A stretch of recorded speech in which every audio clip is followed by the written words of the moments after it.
Have you ever noticed how, as we get older, our energy can sometimes feel like it's slipping away? You're not alone in this. Many of us start to realize that certain people or situations can drain us more than they used to. And that's especially true when it comes to our relationships. After all, when you've lived as long as you have, you've likely experienced the highs and lows of friendships, and you've learned what brings you joy and what leaves you feeling empty. As we get older, one thing becomes clear: we don't have time for toxic relationships anymore.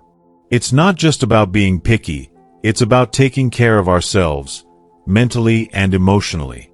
When you hit 70, your emotional well-being becomes even more important, and surrounding yourself with people who lift you up is a crucial part of that. If you've ever felt drained by a friend or family member, this video is for you. We're going to explore 5 simple steps that can help you free yourself from toxic influences and find emotional freedom at any age. Let's dive into the first step, which is all about recognizing the signs of toxic friendships. Sometimes, it's hard to tell because toxic people don't always come across as obvious villains. Maybe they're charming, maybe they've been in your life for years, and they've even been through the ups and downs with you. But there's a difference between a friend who supports you and someone who leaves you feeling worse after every conversation. So, what are the signs? One major sign is constant negativity. Do you ever feel like after spending time with someone, you're emotionally drained, weighed down by their constant complaints, or the sense that nothing is ever good enough for them? It could be the small things: a friend who constantly makes you feel guilty for not doing enough, or someone who always expects you to put them first, even when it's not good for you. This negativity doesn't just weigh you down mentally, it can also take a toll on your physical health. Studies have shown that being around negative people can increase stress, which, over time, can affect things like your immune system and heart health. So, when you notice these red flags, it's important to start taking them seriously. Another sign of a toxic friendship is manipulation. Maybe this person often twists your words, makes you feel guilty for having different opinions, or even makes you doubt yourself. If you find yourself apologizing for things you didn't do wrong or constantly walking on eggshells, that's a sign of emotional manipulation. And over time, this kind of relationship can leave you feeling confused, anxious, and unable to trust your own judgment. If you're noticing these signs in someone you consider a friend, it's time to make some tough decisions. But that doesn't mean you need to cut people out of your life immediately or do it without thought. The goal is to protect your emotional space while still being kind and understanding. So, how do you start doing this? The first step is learning to set clear boundaries. Boundaries are essential for your emotional health, especially as we age. It's about being clear with people about what you will and won't tolerate. You don't have to be rude or aggressive, but it's important to stand firm on your boundaries. For example, if a friend is constantly calling you to complain or vent, and it starts to affect your own peace of mind, you can let them know gently, "I understand you're going through a tough time, but I'm not able to handle this kind of conversation right now. I need to take care of my own mental health." Setting boundaries doesn't make you a bad person. It's a way to protect your well-being and keep your relationships healthy.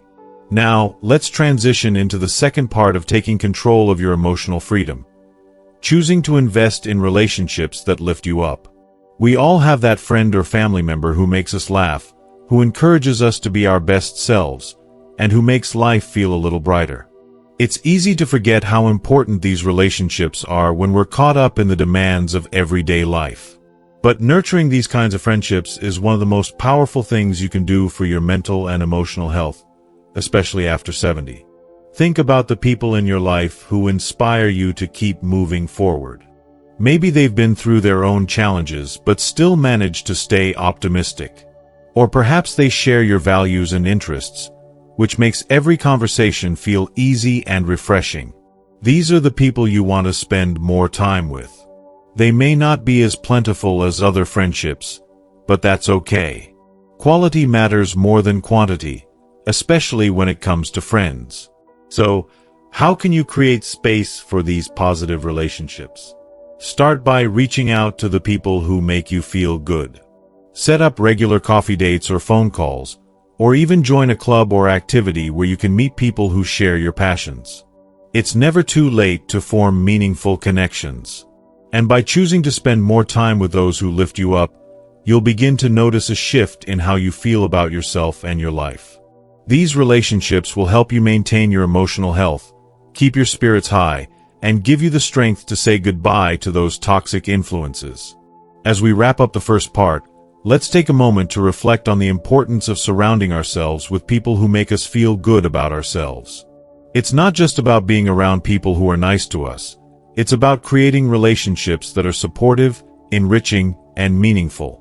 In the next part, we'll dive deeper into how you can start letting go of toxic people without feeling guilty, and how to fill your life with positivity and peace. Stay tuned, because we're just getting started on this journey toward emotional freedom. Now that we've explored how to recognize toxic friendships and the importance of investing in the relationships that nurture your emotional health, let's talk about the next steps. The second part of this journey is about letting go of the friendships that no longer serve you, without feeling guilty. It's something that can be really tough, especially when you've known someone for a long time, or they've been a big part of your life. But remember, you deserve to feel happy, supported, and at peace, and sometimes that means making the difficult decision to distance yourself from certain people. Let's be real for a second. Letting go of a toxic friendship doesn't mean you have to completely erase someone from your life. It's not always about cutting them off entirely, but it is about creating the space you need for your own well-being. This process can look different for everyone. For some, it may mean limiting contact or taking a break for a while. For others, it might be the need to have a tough conversation and say, "I need a little more distance in this relationship." The first step in letting go without guilt is realizing that it's okay to prioritize yourself. It's easy to feel responsible for other people's emotions, especially if they've been part of your life for a long time. But you're not responsible for their happiness or their problems. As you get older, it's even more important to honor your own emotional needs. Guilt can creep in when we feel like we're abandoning someone, but remember, it's not about abandoning anyone. It's about setting boundaries that allow you to protect your peace. Sometimes, people might try to make you feel guilty for needing space, or they may try to guilt trip you into staying in a relationship that's unhealthy. It's important to stand firm and remind yourself that your well-being matters. You're allowed to say no, and you're allowed to take a step back from relationships that drain you. It's not selfish, it's self-care. Now, let's talk about how to navigate these difficult conversations with grace. If you do decide that it's time to have a talk with someone about needing space, it doesn't have to be confrontational. You can approach it with kindness and respect. For example, you might say something like, "I've been reflecting on my life, and I realize I need to focus more on my own emotional well-being. I value our relationship, but I need to take a step back and spend more time with people who bring positivity into my life." The key is to keep the conversation calm and focused on your own feelings, rather than placing blame on the other person. This way, you're not attacking them, but you're being honest about your needs. In many cases, this can lead to a mutual understanding, or at the very least, a respectful distance between you both. As you begin to distance yourself from toxic friendships, you may notice a sense of relief.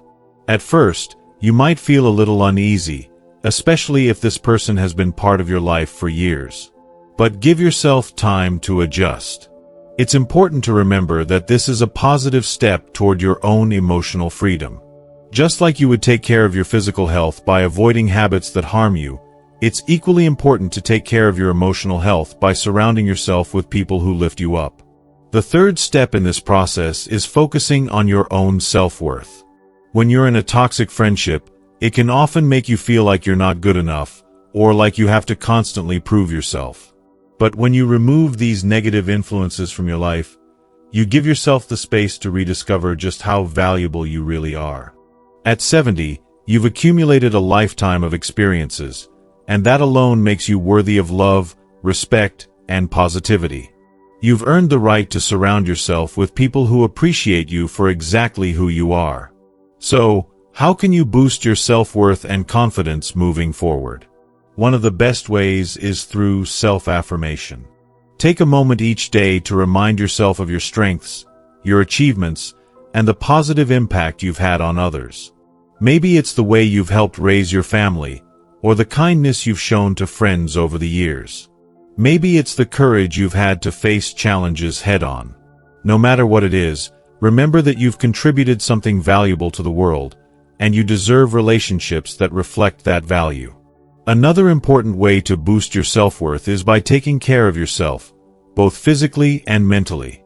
Whether it's through regular exercise, eating healthy, or practicing mindfulness, the way you treat yourself can have a huge impact on how you feel about yourself.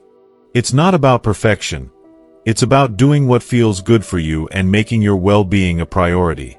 At this point in the journey, you may have already started to feel the positive effects of distancing yourself from toxic people and focusing on your own emotional health. But there's one more important step to achieving emotional freedom, and that's about finding new connections, ones that are uplifting and supportive. As we age, it's easy to become isolated, but meaningful relationships can be an important source of joy and fulfillment. One of the best ways to create new, positive connections is to focus on activities that bring you joy. Whether it's a hobby you've always wanted to pursue or an activity you've enjoyed in the past, now is the perfect time to invest in things that make you happy. When you do, you'll likely find that you meet people who share your interests and values, and these can lead to new, enriching friendships. So, as we wrap up this second part of the video, take a moment to reflect on your emotional health. Letting go of toxic relationships, focusing on your own worth, and making space for positive connections will allow you to feel more at peace and in control of your emotional life. But we're not done yet. There's one more step to emotional freedom, and it's something you can start doing today. Let's move on to that next step in the final part of this journey toward a more fulfilling, peaceful life. As we move into the final part of our journey toward emotional freedom, we've already covered a lot of ground. We've talked about how to recognize toxic friendships, set boundaries, and let go of relationships that no longer serve us. We've also explored how to nurture self-worth and invest in positive, supportive connections. But there's one last important step that will truly set you free emotionally, and that is embracing the power of forgiveness. Now, I know what you might be thinking: why should I forgive someone who's hurt me? And it's a valid question. After all, when we've been wronged or hurt by someone, it's easy to hold on to that pain, to keep it close to us like a shield. But here's the thing: holding on to resentment or anger doesn't hurt the other person, it only hurts you. It drains your energy, affects your health, and keeps you tied to the past. And at this stage of life, it's more important than ever to let go of anything that weighs you down emotionally. Forgiveness isn't about excusing someone's bad behavior. It's not about forgetting what happened or pretending it didn't matter. It's about freeing yourself from the burden of carrying that emotional weight around. It's about letting go of the hold that resentment has on your heart so that you can move forward and live the peaceful, fulfilling life you deserve. Forgiveness also doesn't mean you have to rekindle relationships with toxic people. In fact, sometimes the best thing you can do for yourself is to forgive someone from a distance, without allowing them back into your life. It's a personal choice, and the beauty of forgiveness is that it can happen on your own terms. You don't need the other person's approval, apology, or acknowledgement for it to work. Forgiveness is for you, not them. If you're struggling with forgiveness, start by acknowledging your feelings. It's okay to feel hurt, betrayed, or angry. But also recognize that these emotions are part of your healing process. Over time, through self-reflection and emotional work, you can begin to release the grip that these negative feelings have on you. You might even consider writing down your feelings. Sometimes putting pen to paper can help you understand what you're feeling and why. And once you've done that, let go of the need to carry that burden any longer. One powerful way to facilitate forgiveness is through meditation or mindfulness exercises. These practices allow you to focus on the present moment, release negative thoughts, and create a sense of inner peace. You don't need to be an expert meditator to benefit from these practices. Start small, even if it's just for a few minutes each day. The goal is to create a space where you can clear your mind and let go of any lingering emotional baggage. As you begin to forgive, you'll notice that you're no longer carrying the weight of anger or resentment. Instead, you'll feel lighter, more free, and more in control of your emotions. And this will give you the space to focus on the things that truly matter, like cultivating happiness, health, and the positive relationships that bring you joy. Now, let's take a moment to summarize the key points we've discussed today. We've learned how to recognize toxic friendships and set boundaries to protect our emotional health. We've talked about letting go of relationships that no longer serve us, while also focusing on boosting our self-worth and making room for positive connections. And finally, we've explored the power of forgiveness, how letting go of resentment can help you find peace and freedom. Remember, it's never too late to start making changes. Every step you take toward emotional freedom is a step toward a happier, more fulfilling life. You've earned the right to be surrounded by people who lift you up and to let go of anything that no longer serves you. Your emotional well-being is your responsibility, and it's one of the most important things you can prioritize as you get older. So, as we wrap up, I want to leave you with this. You are worthy of love, respect, and happiness, no matter your age. You don't need toxic friendships, and you don't need to carry any emotional baggage that's holding you back. By following these steps, you can free yourself from negativity and create a life filled with peace, positivity, and joy. I'd love to hear your thoughts on this journey. Have you been able to distance yourself from toxic relationships? Or maybe you've experienced the power of forgiveness in your own life. Share your experiences in the comments below. I'd love to hear how you've been able to embrace emotional freedom. And if you found this video helpful, don't forget to like and subscribe for more content that can help you live your best life at any age. Here's to living with more joy, more peace, and more freedom every single day. You've got this.